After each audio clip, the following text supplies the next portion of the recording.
Hi, I'm Cheryl Klem. Welcome to Mindful Mondays. Today we're going to be talking about depression, and more importantly than that, we're going to be talking about ways to push against that, how to feel better, how to lift our mood. And so here's my challenge to you. The point of Mindful Mondays is to relook every week at ways that we can get through this together. And so I want you to not only listen, and read the blog. And by the way, if you don't get our blog, you can email us at care@mvc.life and we'll make sure that we get that to you. And I want you to read that. I want you to find one or two things that you're going to put into practice. That is the point of all of this. And so let's do this together. Today, I am right now getting out of my house. I'm going to go take a walk. And so enjoy Mindful, and we'll see you next week.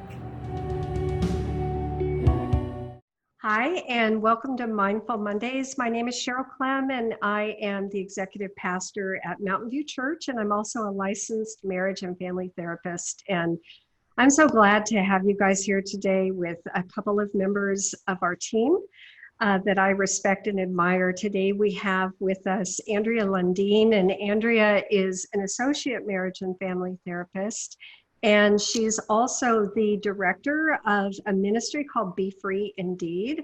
And they help individuals find freedom from both anxiety and depression. So, Andrea, welcome. So happy you're here today. Thank you. It's a pleasure to be here. Yeah. And Katrina Harris is with us. She is a licensed marriage and family therapist. And she is also the CEO of Collaborative Care Counseling.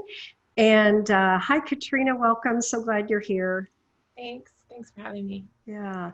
And today we wanted to talk about and bring you information about depression. All of us have been ordered to stay at home and we're isolated and we're going through this COVID-19 crisis. And just as part of the fallout of that, people are experiencing anything from cabin fever, where they're thinking, oh my gosh, I can't be in my house one more day, to maybe feeling blue, or maybe going through the grieving process and feeling depressed, or maybe there's some underlying conditions where people are actually experiencing kind of a clinical level depression. So we want to talk about and bring you information about depression, and also to bring you ideas and to bring you hope.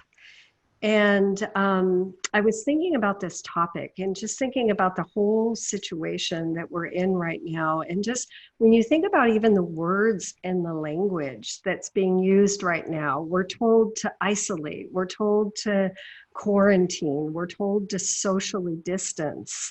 And so just that very nature of isolation can sometimes bring about depression. I've always used the term, or have said, you know, the enemy of depression is isolation. And the hero of depression is connection. And so I want to talk about that a little bit, but and maybe Andrea, I'll serve this up to you first, and just ask you, like, in this time, how do you feel the COVID-19 crisis is impacting individuals and all of us in terms of our mental health and our well-being? Oh, absolutely. I think, many areas of our health are being challenged. We're holistic beings. So our mental health, physical, spiritual, emotional, relational, financial, occupational, I would guess that everyone has at least one or more that is being disrupted by this current state of affairs. So our mental health, is so important during this time that it's really difficult to sometimes to have an understanding of what we're experiencing.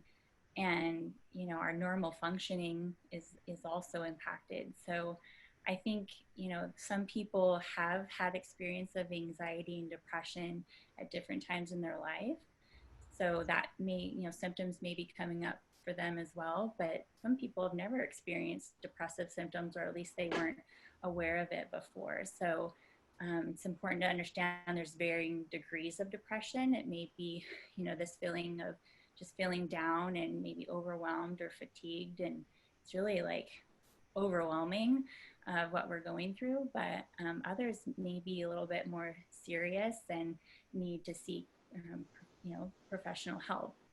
So I think it's impacting everyone in different ways, and it's like a collective experience of loss and disruption, but it's very like personal and exclusive to each person. So it's an interesting time for mental health for sure. Yeah, it is for sure. And I love the idea that you talked about this holistic approach, right? That we're whole people, body, mind, and spirit. And so this impacts not only our mental health, but really the whole person. And so let me just ask Katrina and bring you into the conversation here a little bit. What are you hearing from clients? What are you maybe experiencing or hearing from your friends and family? What are some of the things that you're seeing in terms of the impact of this? It's such a wide range, but I mean, we're all collectively grieving this loss of our normal lives. And part of, when you think about the 5 stages of grief, one of those is depression. So having depression, sadness is absolutely a normal reaction to what's happening right now. I think that shows up differently for different people. And I think there's this sort of sense of ranking. People are ranking themselves. Like, I'm not, I didn't lose my job, or I still have a home, or, I really shouldn't be feeling this sad, or it shouldn't be affecting me this way. And I think it's really important to know that we're all grieving, and that all of our feelings are valid, and that there's no need to, you can be grateful for the things you have in your life and be deeply impacted by the fact that you can't go to graduation, or you can't go to your baseball game, and that just because it's not as significant as some people's loss, it's still impactful, and it's okay to have those feelings. Yeah, and I think that's so important. It's such a good point that it really impacts people differently. And the point is to not compare, well, gee, I should feel grateful, or I'm not going through this, or I still have my health, or it's worse for so and so, but that people can really hold both of those. They can hold both of those feelings at the same time. They can be grateful and yet still be feeling like they're kind of isolated or they're alone. And it is a very, very unique experience. And I think we have this image of what depression is, that it's, suicidal thoughts or depression to the point where you can't get out of bed and you're crying all day. But it shows up differently for different people. It can be moodiness, it can be irritability, numbness, lack of motivation, inability to concentrate, a desire, appetite changes, whether we're eating too much, not eating enough, can't sleep at all, or sleeping too much. There's so many ways that it can show up that we may not even realize that we're also dealing with depression, along with financial stress or isolation, lack of connection, and all these other things that are coming up as well. Yeah, no, those are really important symptoms to pay attention to.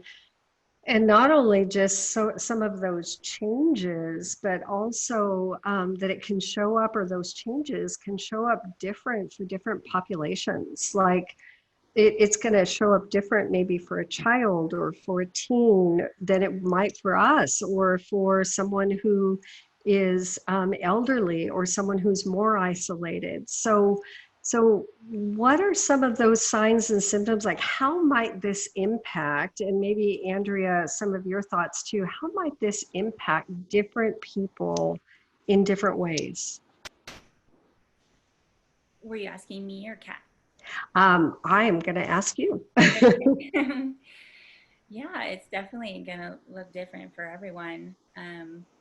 When I think with the elderly, there might be a lot more isolation and maybe some disruptions in their eating, or maybe they're just not themselves. It's going to look different with everyone. And then with children, oftentimes it's like irritability or acting out,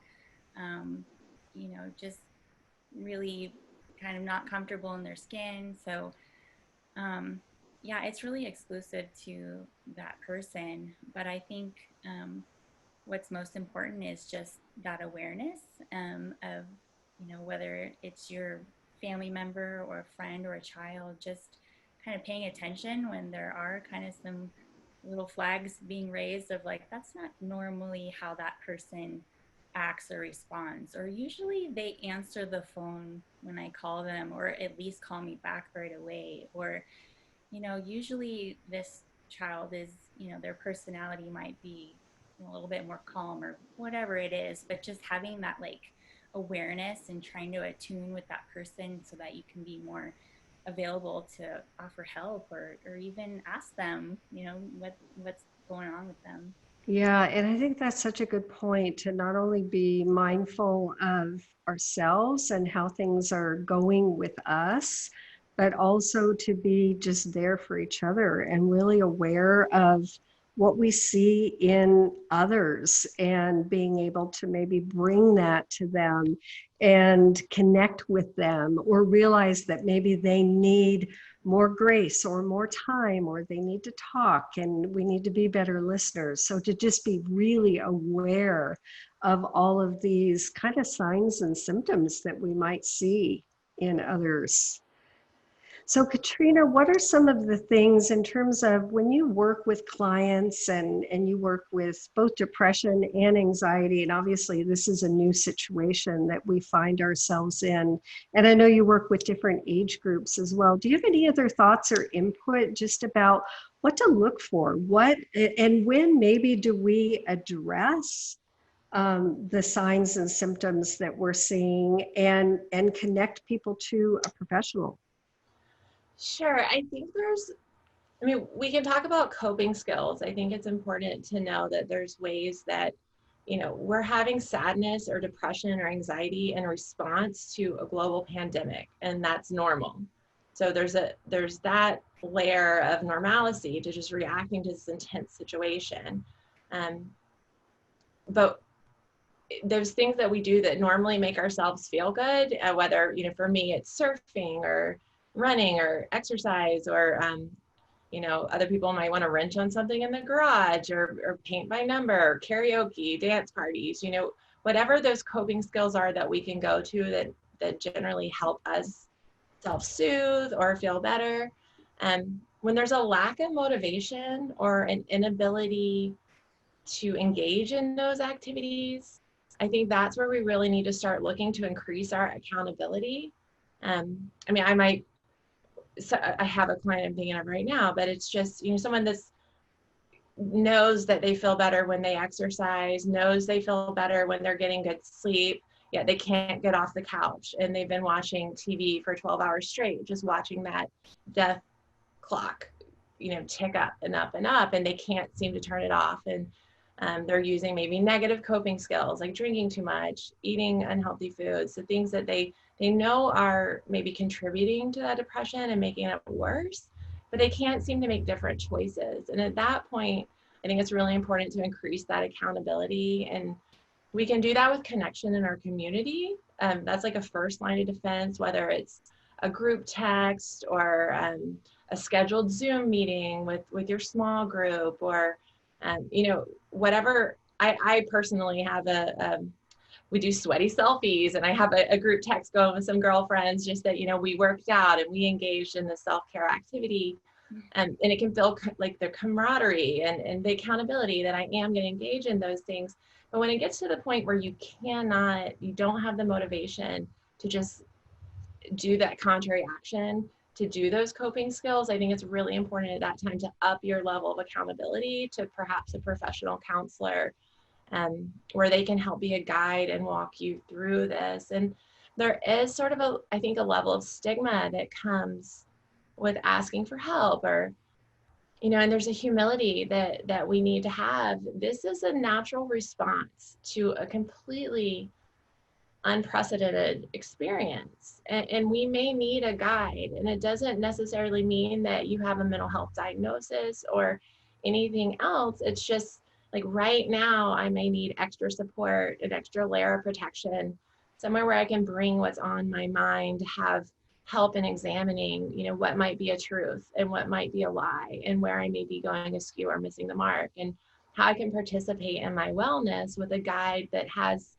insight and how to give me direction and specific accountability in specific ways.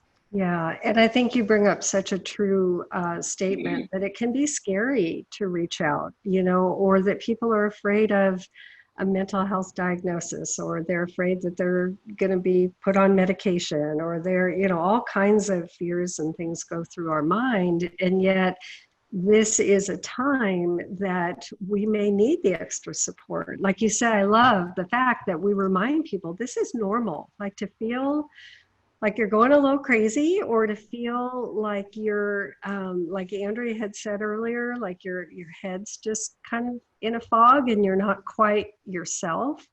That's one thing. But if you get stuck in this place where you can't push through, where those coping skills that you have, you can't push through to come to bear, then to get that support. And I like to think of it as support.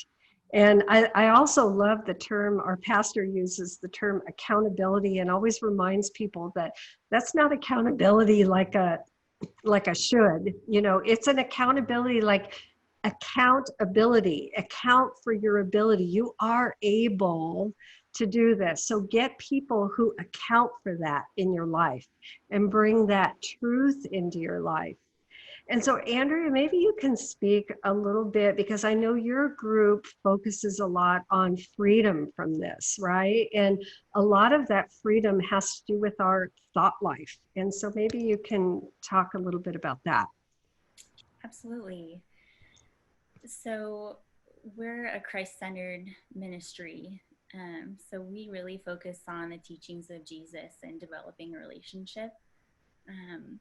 I think it's important for us to acknowledge that Jesus also struggled with despair and depression and feelings of being overwhelmed. I mean, he had some pretty global circumstances in his life. And so, our relationship with Jesus is just such a huge part of who we are. And being able to understand who he is and the truth of who he is helps us understand who we are and what our identity is.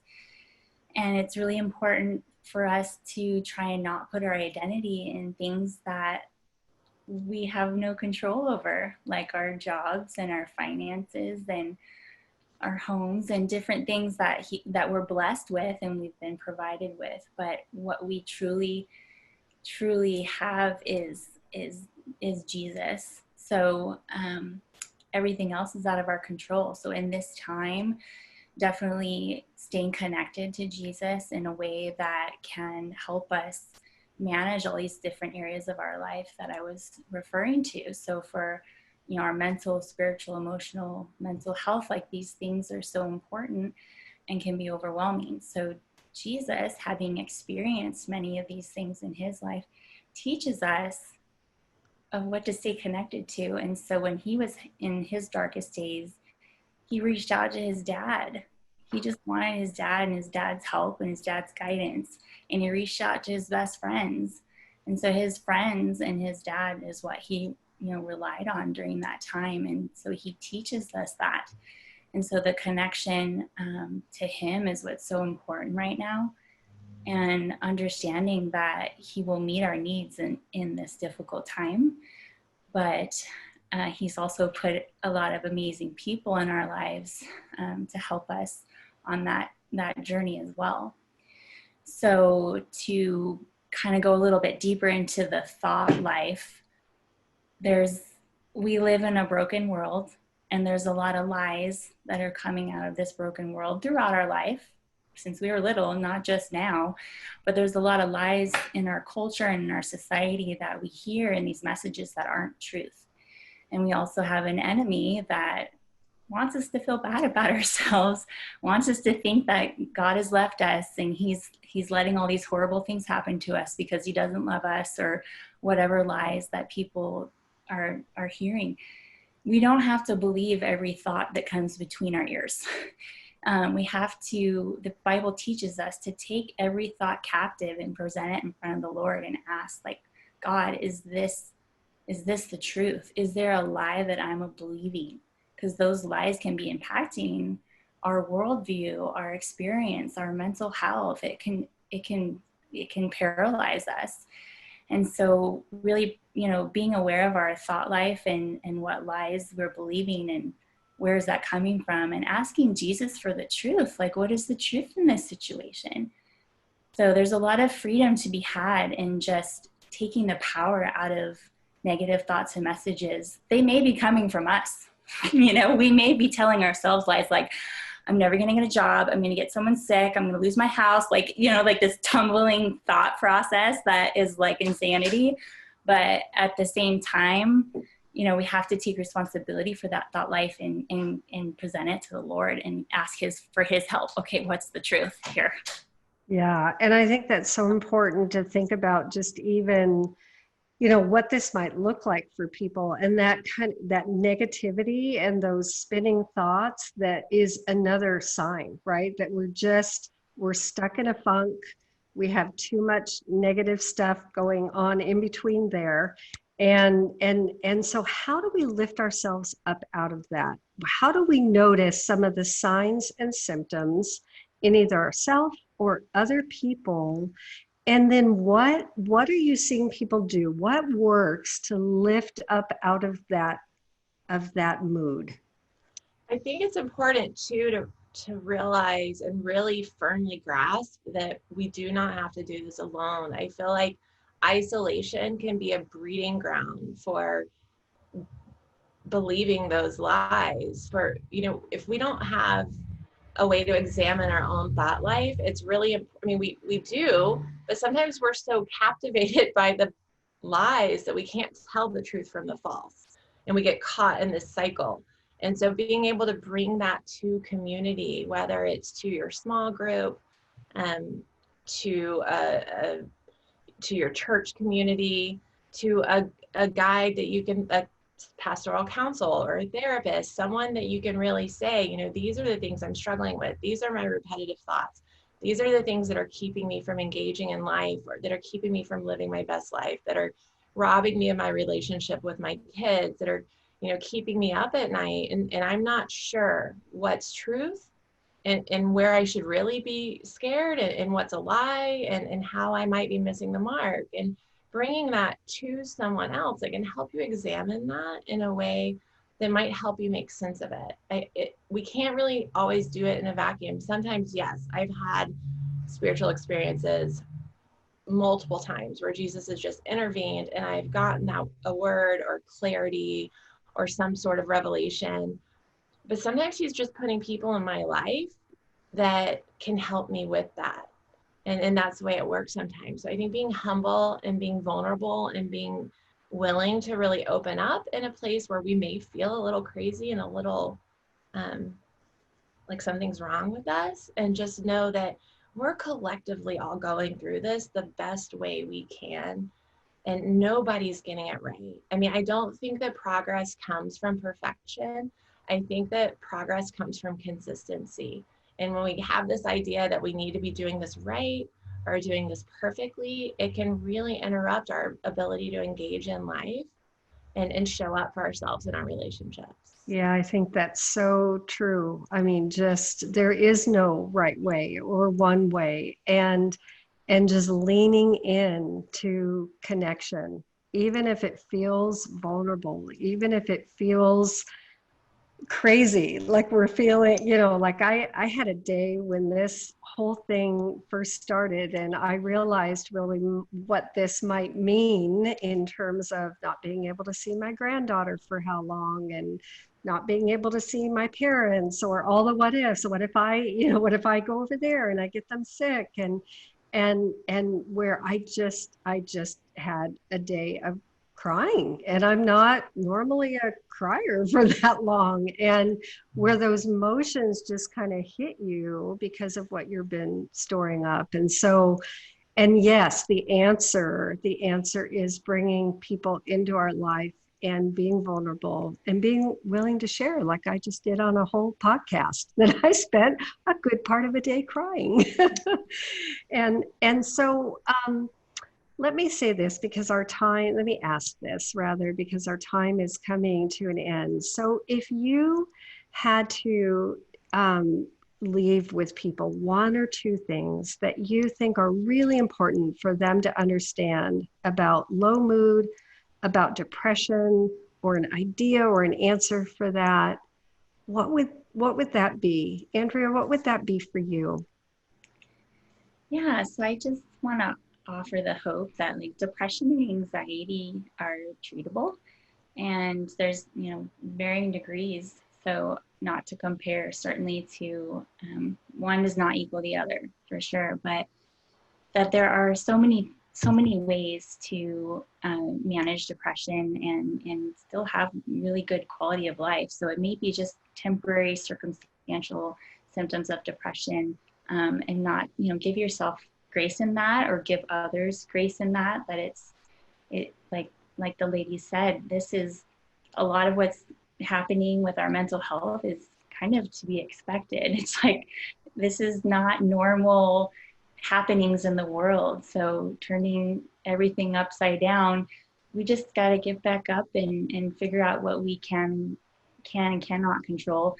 The other thing is, definitely being in community with others, being involved if you're in your church, even if it's online, they have prayer requests, they have live interaction on there. Like I think one of the ladies mentioned the care team at Mountain View, which you can certainly readdress, but serving in your community, just being involved, and groups like our women's group is still in fellowship, and be able to talk about these things, like I'm having these depressive symptoms, and kind of normalizing the conversation because everyone has something in common.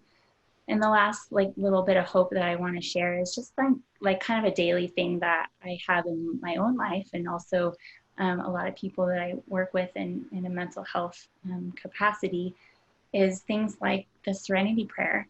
Many people haven't heard the entire thing because like the AA version is very short, but just quickly, it's, God grant us the serenity to accept the things we cannot change, the courage to change the things we can, and to wisdom to know the difference, but living one day at a time, enjoying one moment at a time, and accepting that hardship is a pathway to peace, and just taking this world as Jesus did, not as we would have it, and that, trusting that Jesus is going to make all things right if we surrender to his will, so we can have a good life here and an amazing life in eternity. And it's just like giving that hope that I don't have control over today or tomorrow, and just surrendering that to God, and he's going to provide, he's going to get us through it, and just holding on to those little nuggets of hope.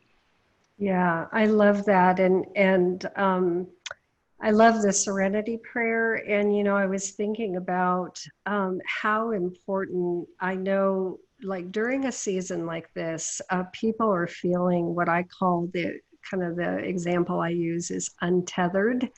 And so they're just kind of feeling like they're just not as connected. They're not as connected to normal life, to the things that are familiar. They're not as connected to other people.